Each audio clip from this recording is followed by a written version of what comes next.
Oke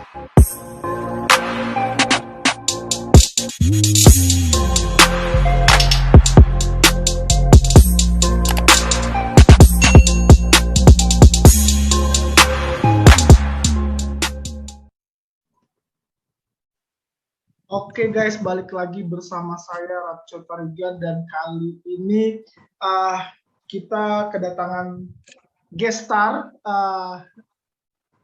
Nadine Abdullah. It's an honor to have you in my podcast right now, Nadine. Wow, the clever one that I have ever met before. How are you, Nadine? Oh, I'm doing okay. Really? Are Thank you you doing for okay? inviting me. Oh yeah, I'm doing fine. Actually, Okay. yeah. Okay, Nadine, before we start in our conversation, I just want to make sure that what language do you prefer for our conversation now? English or I'd Bahasa? prefer, I'd prefer English. Okay, so guys, we are using English in our podcast now with Nadine. By the way, Nadine, all of my viewers don't know you. Who is Nadine? Maybe you can introduce yourself first, a little bit. Oh yeah, sure. Hello, guys. My name is Nadine. I'm currently in the 10th grade, and my hobbies include sleeping, reading, and writing. Okay, wow, Nadine. Reading, speaking, and apalagi tadi? Writing. Writing. Okay, wow. Nadine, I just want to talk with you about this pandemic era in this pandemic situation. It's almost 2 years we survived in this situation.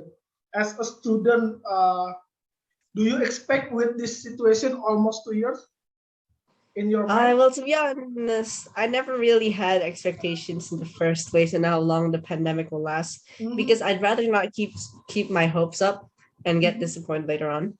In fact, I actually thought it would last a bit longer since like other major pandemics in history.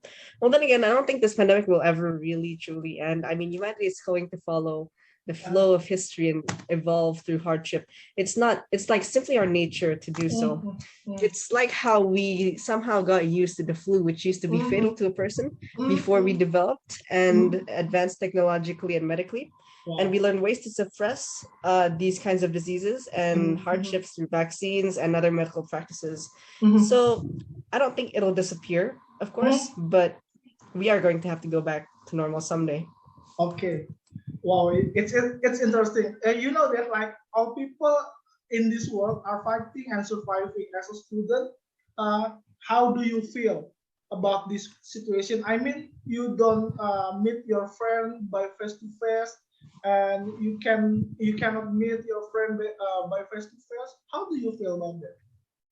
Well, it's saddening that so many people currently are fighting for their lives, and some have already actually lost their lives, including some of my family members. I know that all we have to do now is just to keep our heads high and think rationally to avoid the spread of the virus while maintaining our socioeconomic status. But of course, I, as a student, and as a child, don't have to worry about making money. But I know that some people have to, and have been negatively impacted by the pandemic. But in terms of like my own personal situation, I think I'm pretty indifferent or at least apathetic towards my own condition on not being able to meet my friends face to face, since I never really had that many friends to begin with. But I did lose contact with some of my very few friends that I was quite close to, which is quite upsetting. Nonetheless, I don't think that not being able to talk to friends face to face is really affecting me that much. In fact, I haven't seen most of my closest friends in real life for around 2 years now, but our friendships are still going strong.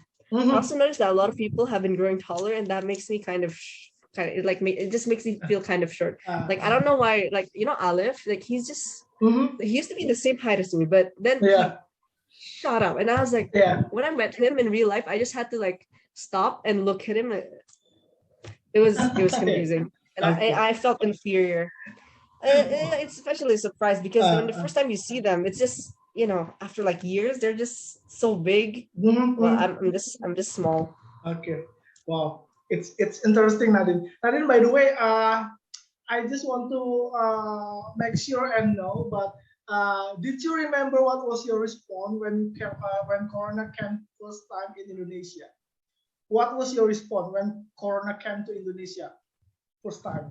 Uh, Well, funny thing, I actually Uh, knew about this mm, mysterious virus mm, emerging in China ever mm, since like around mid-December because I keep up with the news sometimes, right? And so mm, I practically told all my family and friends at that time, like in December, about it, mm, despite them not believing me and brushing this information off. I mm, decided not to think much about it either. Well, that is until everybody just started panicking about it as of mm, March of 2020, where the pandemic came to Indonesia. And unironically, my first response to the news of how it emerged in Indonesia was like, mm, it was unironically, my mm, first reaction was like very out of place, like compared to other people. It was like, mm. aha, I knew it, I Yeah. told you Yeah. kind of moment. Like, no, Uh, seriously, I was just uh, acting so smug about knowing all this beforehand that I mm, didn't even worry about it until my mom just literally mm, started going to lockdown mode and buying like all mm, these mm, mountains of mass hand sanitizers. And she even bought like a whole freezer to mm. store frozen food in. In simple terms, everything was pretty chaotic and it was not in my control. Anyways, Wow. so Wow. It's interesting. Nadine, did you expect this coronavirus will come to Indonesia uh uh, in two yeah, years ago? I actually did. Like I expected it to be Uh, pretty big. But uh, then no one believed me. And uh, then yeah, that happened. That okay. sucks. Yeah. Okay, it's interesting, Nadine. I like your statement. As a student, Nadine, maybe may you share your reflection about this situation? I know in IB curriculum, you are asked to give a reflection. May you share your reflection about this pandemic? I think this situation has Mm-hmm. like actually made me reflect and question the value of human life and its Mm-hmm. existence as a whole. I know this sounds like an edgy Mm-hmm. thing to say or like emo, but Mm-hmm. if you think about it, we're constantly moving towards a goal. And when we are faced against a common foe, you'd expect Mm-hmm. us as humans to like unite collectively in fighting off this enemy. But Mm-hmm. instead, our nature has decided that we will forever be divided, that we'll always disagree on something. And in an era where human life has become nothing but a statistic to be consumed by the general media and criticized, despite each of them being a tragedy, we really need to evaluate where we place our ethics in, Uh-huh. especially for non-vaxxers. Because Mm-hmm. in the end, regardless of what happens on Yeah. this little planet of Earth hours that we call home, everyone else and everything else will continue to move despite the existence of this pandemic. Even amidst this situation, climate change is still happening. Uh-huh. Elon Musk is still grinding on this video life. Yeah. Yeah. Kellogg's is still exploiting their workers to make Uh, cornflakes and waffles, uh-huh. and people are still starving in Africa and a lot of developing countries. To most humans, Wow. they're only concerned about things that are a direct threat to their own lives and their own well-being over others. Hence the Oh. confusing and self-censored nature we possess, and something that I've been quick to notice and understand. If Mm. you're asking for like a personal reflection, well, I also realize a lot of things, Mm-hmm. such as Mm-hmm. how everything I'm doing is pretty meaningless and that I should probably give up before Okay. I become another slave to be exploited by the system that is society. Okay. Wow. It's interesting. Nadine, I just want to know your. Did you blame God when the coronavirus came to Indonesia? God, Oh, what's happening with this situation? Why? And I cannot do my interest like something like that, and you blame God? Have you? blame God? Uh-huh. Well, not really, Mm-hmm. because I mean, like, I'm not that religious, Uh-huh. so I don't really think about these things that much since I'm an atheist. Mm-hmm. Yeah, So you don't. no, no. Okay. Wow. It's interesting. Nadine, what's your hobby? Maybe writing, speaking, and Writing, speaking, and reading. okay.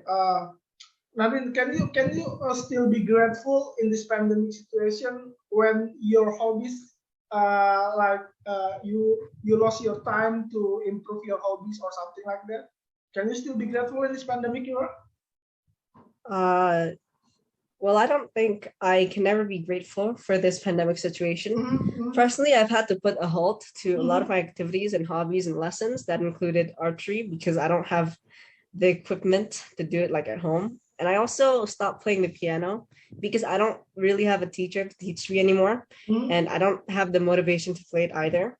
I've Mm-hmm. also been missing out on a lot of competitions and projects that would have been much better if it was initiated in real life rather Mm-hmm. than online. In addition to that, I've always had horrible social skills, though Mm-hmm. it's not actually worse as I haven't, but now it's actually worse because I haven't made contact with a lot of people and Mm-hmm. strangers and Mm-hmm. other people in real life at all. And it just really deteriorates. Heck, Mm-hmm. it's even hard for me to go up to a street vendor and buy food because my system kind of forgot how to communicate with other people except Mm-hmm. my family. Okay. Wow. It's interesting, Nadine. Nadine, you know that like many people in the world are having a mental issue. How about you? Is it okay with your mental health almost 2 years in this pandemic era? I'd say my mental health is actually pretty fine. My mental health isn't exactly reliant on social interaction and physical touch Mm-hmm. like other people. So I Mm-hmm. wasn't super affected by it.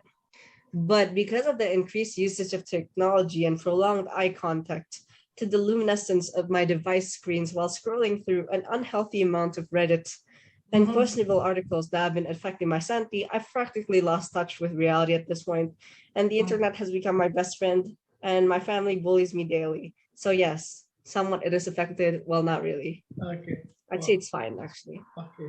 Wow. How to manage your mental health? Maybe you can share your tips how to manage the mental health. Well, I don't actually try to manage my mental health in the Uh, slightest. Actually, I don't even bother with my mental health that much. And maybe that's mhm. kind of why I'm not suffering as much as others and I just don't bother. And I think that is the key to good mental health actually.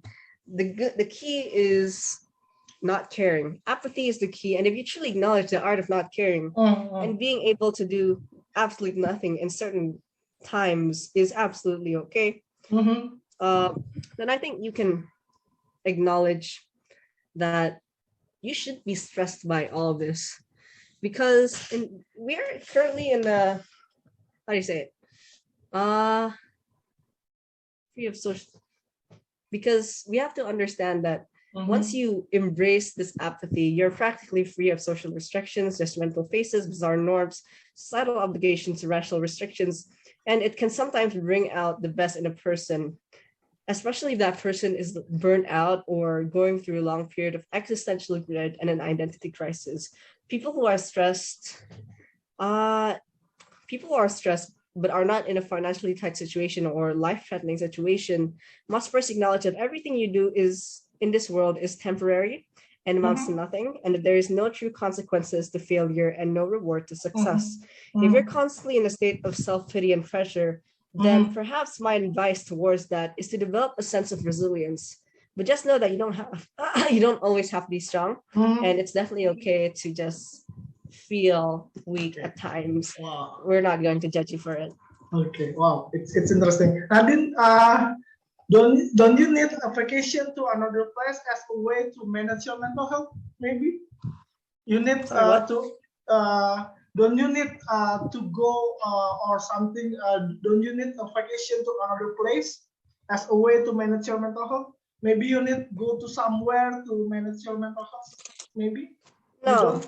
not really. I Not think really. the my comfort place in like the whole world is my room. So Okay. it's where I feel most comfortable in, and it's probably the best way to, just Mm, run away from the world and, all those mm, problems mm. and, just heal your mental health and all. Wow, wow, it's interesting. I think, by the way, I just want to know about.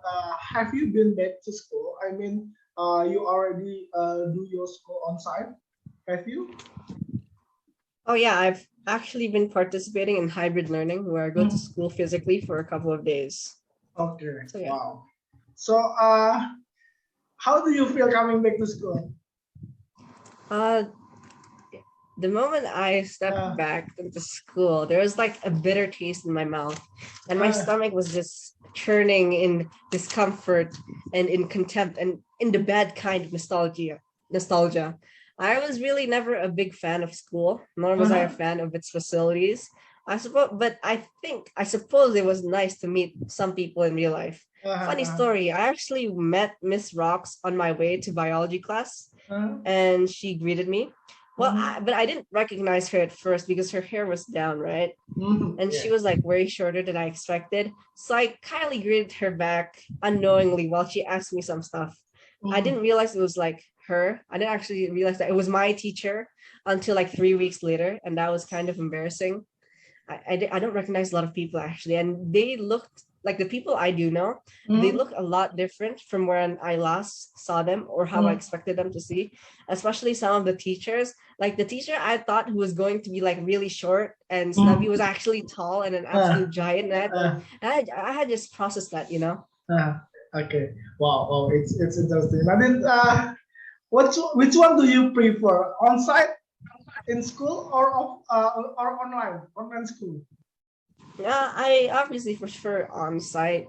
I don't think off site is really like as effective in terms Uh, of learning than on site. So yeah. so you choose on-site then online. Yeah. Okay. Wow. Can you share why do you choose? Uh, uh, apa? Why do you choose on-site school? If it's on site, you get to actually interact with the people you're supposed to be learning with and Mhm. not be divided by the screen. Mhm. And it just feels more human and just more lively if it was in real life, especially if it's in science. You actually get to do the experiment rather than just look up some simulation online. You can like actually do the experiments and not, just wait there. Plus, if it's like an INS class, like a social science class, you'd usually have debates, right? Debates in Mhm. online are just not as fun as Mhm. offline. And I Mhm. think it just better on site actually. Okay. Wow. Wow. It's interesting. Nadine, I uh, I think saya kepo dengan uh, I don't know what you will be in the future. Uh, maybe you can share what's your ambition. Maybe what do you want to get in the future? Uh sure. Mm-hmm. To be honest, I'm just like a very divided person. There's like a sense of duality that I can't even discern or understand myself. Because at the very core, I'm a pretty lazy person who doesn't Uh-huh. want to do anything in the future. But people can't really see that because, again, there's two sides to my character and also two sides to my characteristics. Ah. The only clear goal I have in mind right now is to surrender to societal and humanly obligations of working and participating in labor for the shortest amount of time possible before ditching the whole working for the greater good of humanity bullcrap down the drain and hopefully retire early around my mid 30s to Mm-hmm. late 30s to live the rest of my life how I want. And that's kind of it. Mm-hmm. But there's also another tingling sense or another tingling vision or desire to continue to pursue power, to indulge my control freak and power hungry tendencies, and Mm. attempt to integrate my name down in history, even if it means failing or embracing the meaninglessness of life and humanity as a whole. In a Okay. sense, becoming an absurdist. So once Mm. I embrace this meaninglessness and not chase after the absurd, maybe, and to satisfy my thirsty ego, maybe that's when I can just use the remaining time of my worthless life to Mm. chase wisdom and knowledge as a scholar in hopes of one day witnessing the fall of our boring species as they bite the dust. And I know you're probably expecting me to say something along the lines of politician or doctor Ah. or something along those lines, like a big data analyst or Ah. computer science or cult leader. But I actually don't believe that we should be limiting ourselves right now to do things to reach ambitions that Mm-hmm. we aren't even sure we won't regret in the future because one reason actually. Mm. People always talk about their true selves and their passions and what they Yeah. want deep in the Ah. future. They talk about their character and personalities. They talk about something that I think they're like 100% sure they're totally and definitely going to do in the future. But the truth is, this thing called the true self really doesn't exist. And Therefore, trying to find a purpose at this state is just meaningless, and its existence by itself is a fallacy, a myth created by society to twist and turn and manipulate our social natures to build a collective society where true individualism and self-exploration is suppressed and sometimes erased all the way. The point is, we're constantly trying to label ourselves in the name of having a true identity and a purpose so much that we are also losing out on other opportunities of self-development by magnifying or limiting our self-image to a vague and narrow ideal and standard. And we're constantly pressured to answer what our true self yearns at since what? We're asked these questions of what our true self yearns or what we want since we were kindergartens, when we're in high school, when we're still nothing but children who have no sense of what the world truly is like. Since high school? So much trouble. What do you want to be? High school? Yeah. What do you want to be? What do you want to be? Well, I don't really know. That's like the short answer. But like I'm going through some kind of existential dread right now, which is why I'm rambling about how it's hard to answer questions of what do you want to be when you grow up, or what are your ambitions for the future? Because I really don't think that you should be asking these questions to children. I'm not really sure, and it's kind of like sometimes some people are shamed because they can't answer, and because of this we're losing like an infinite sense of our identity and our self-confidence, because people ask these questions all the time despite not being able to answer. So we're just limiting ourselves, and you're just being forced to answer these questions. I don't really know. Wow. Yes. Why you don't choose what do you want to be in the future? Do you still confused? It's not like I'm confused. It's that I don't want to be anything. I know, no, like in terms of a job, I have like a very brief scope, like just a narrow scope of what I can be, but I'm not trying to limit myself to that, and I'm not going to really commit to any of those unless I'm really sure that I want to be that. And I don't think I can ever answer that question until I'm an adult, and when I've actually like thought of everything. Since if I were to say that I wanted to be a politician, what kind of backup would I have to say that? I haven't even studied politics. I don't even know what I'm going to do in the future. I don't even know if I'm truly going to be invested in that subject. So suppose that only time can tell. Wow, it's interesting, Nadine. Wow. Nadine, so I know that you don't choose what do you want to be in the future, but I know that you know about how to be success in the future. In your opinion, how to make your dream come true? I know that you want to be successful person, right? Yeah. Yeah. In your opinion, how to make your dream come true? I think excessive planning and making sure that you have the resilience to go through every challenge that comes your way. And in addition to that, I think that it's important to keep high levels of boredom and curiosity so that you have a motivation to go from.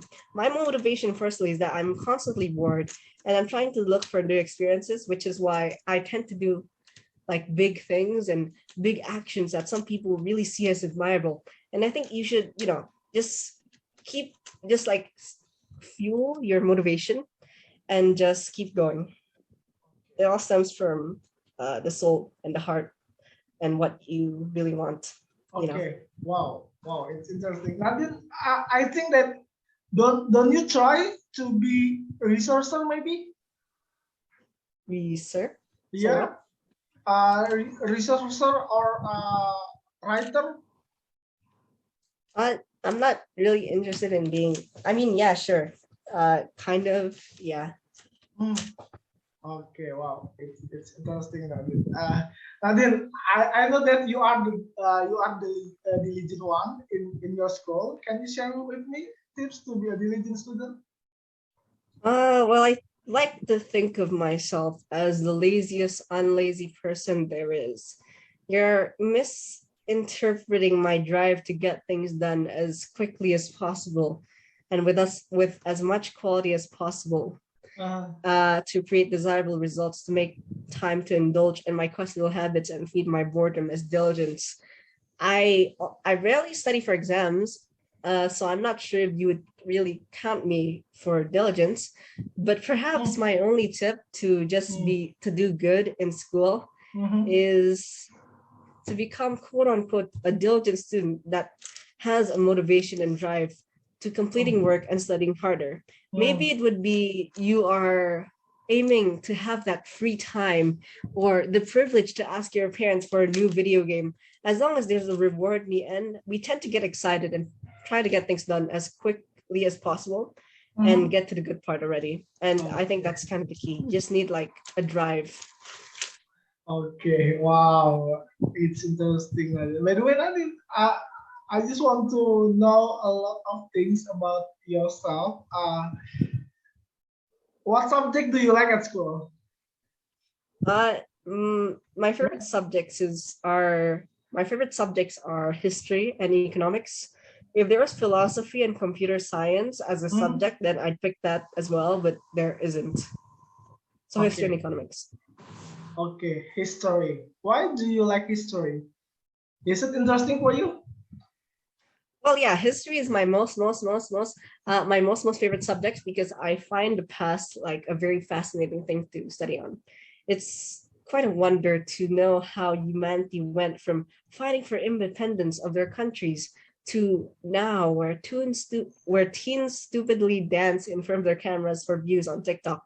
And the development is just interesting. And it also provides like a good in-depth perspective on how our history as humans and our advancements to reach this point has led us to, and also the factors that come with it.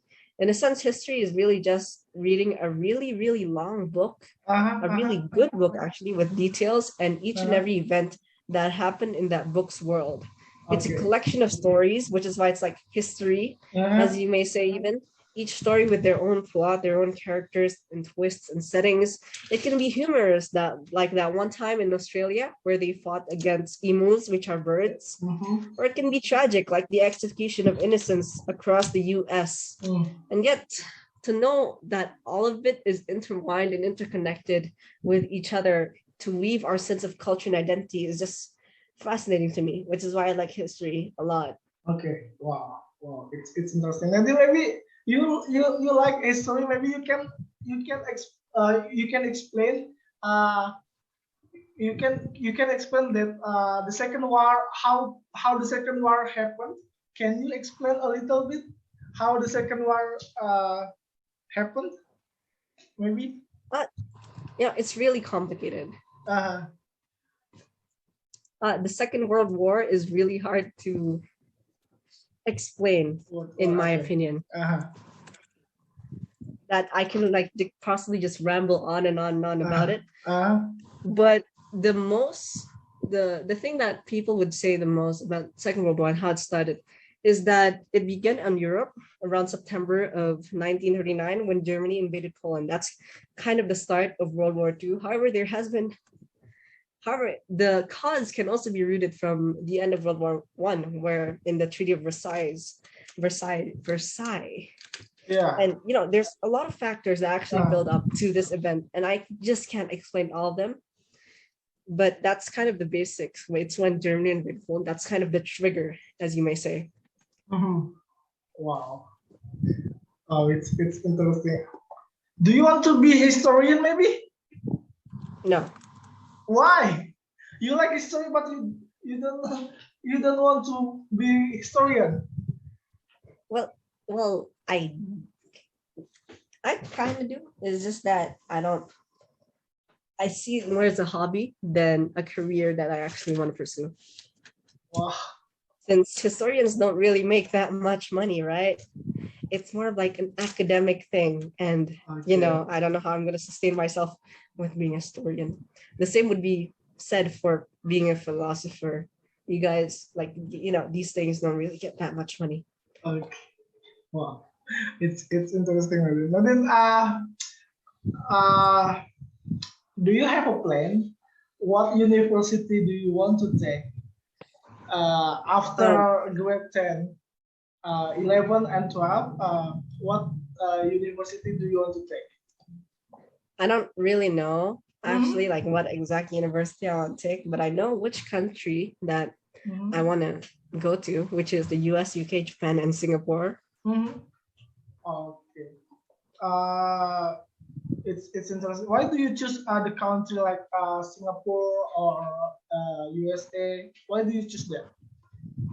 Yeah, because they're better than Indonesia, you know? Mhm. Yeah, they just Yeah, have yeah, better yeah. education. They are better than Indonesia. Yeah, I know. But apalagi nih? In the US, they Yeah. have like the system where you go to like the bachelor's year. It's like 4 years, right? And then Mm.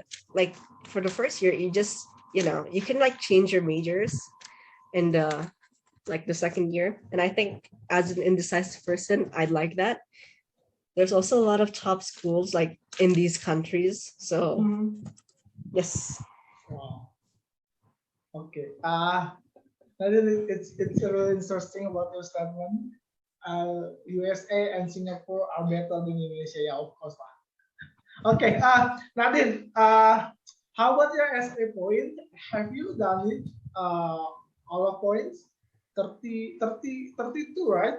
32 Yeah. points, right? Yes. Have you done it? All of score? I oh yeah, I was done since like the ninth grade. Okay, wow. So maybe you can share during you do your SA service as action activity. What's your reflection for the whole activity?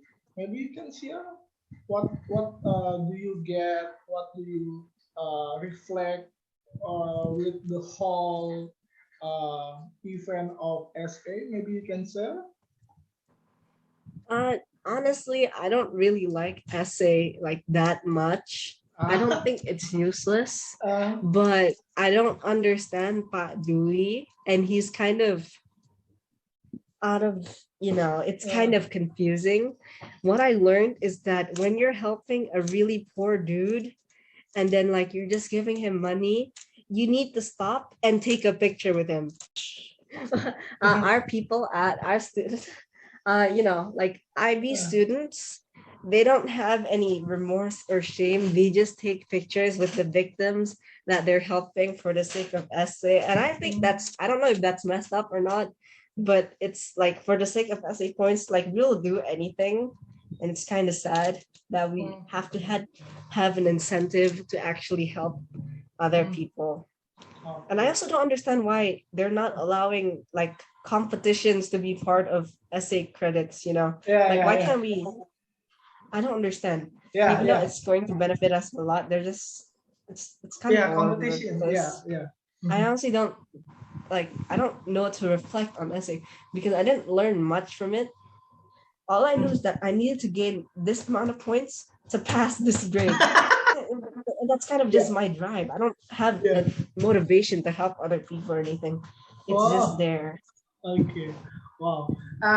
Nadine, maybe all my uh, all of my viewers don't understand about SA. Maybe you can share a little bit what is SA.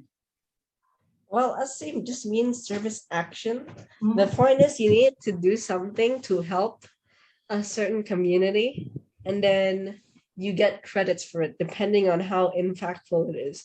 But the thing about essay in our school is that the system is whack. Like it's so confusing. Like it's you could literally Mm-hmm. get 500 bottles and donate it Mm-hmm. and you get 5 credits, but you can also make a fundraiser for a higher amount and then get only one essay credit. It's really confusing. I really don't understand. I'm Mm-hmm. sure that other schools would have like better systems, but not really in ours. If I was like an essay advisor, I'd probably change the system. But for now, I think it's pretty ineffective and it's not really helping the students, nor is it helping the community. It's just burdening our academic lives already and not really helping anybody in particular. Wow, wow. It's interesting, Nadine. Nadine, the closing statement, the closing question. uh, from me. Uh, I was your homeroom teacher, right? 2 years ago. Oh Maybe yeah. you can rate me 0 to 10. Can you Uh, give, yeah, okay. can you I'll give give you a 10 out of 10. 10 Right. of 10? Why? Why not? Why? What is the reason? You give I me mean, you're pretty 10. friendly and nice, Mm, and you're not mean like my current homeroom oh, teacher. okay. Okay. So am I friendly in your opinion? Oh yeah, I Oh, think so. okay. Wow. Okay. Nadine, thank you very much for coming in my podcast. Wow. Uh, it's an honor once again. I can talk with you as a diligent student. Yeah, I mean that I know your skill, your academic points or something like that. You really diligent. Do you know that? Do you remember uh, as a as a project, community project? Do you know that? Oh yeah, I did. I give you 8 points, maybe. Nice. Because because you are really diligent. You are really making the community project is really well, I think so. Yeah, I give you 8. Thank you, Nadine. I will post it maybe tomorrow, and I will stop record. Thank you. Bye.